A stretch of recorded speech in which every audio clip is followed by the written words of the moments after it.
बनावत है तब वो केहू न केहू मोबाइल आइन जा हाँ, सही हाँ, भैया। वही अब सबसे बड़ी भाई बात है तो आप जो सबके बीच अदर में आदमी बोलत है बहुत ऐसी प्यारा ज्यादा सा दिक्कत है। और दिन आज के सुनाने जा रहे हैं और इन्होंने हो जाए का नोक झोंक है। आप लोग सुनिए अपना प्यार दुलार से बता दीजिएगा। बहुत ज्यादा जन गा जाए।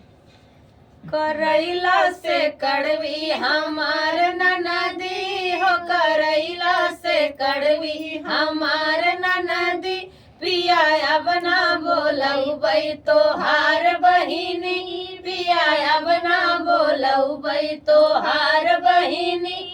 अपने ननदिया के साड़ी लियाए, अपने ननदिया के साड़ी लियाए, उनके नखरे हजार कहाई सस्ती, उनके नखरे हजार कहाई सस्ती, पिया अब ना बोलऊ बई तोहार बहिनी, पिया अब ना बोलऊ बई तोहार बहिनी, अपने ननदिया के पायल लियाए, अपने ननदिया के पायल लियाए, पायल लियाए हो पायल लियाए, उनके नखरे हजार कहाई नकली, उनके नखरे हजार कहाई नकली, पिया अब ना बोलऊ बई तोहार बहिनी, पिया अब ना बोलऊ बई तोहार बहिनी,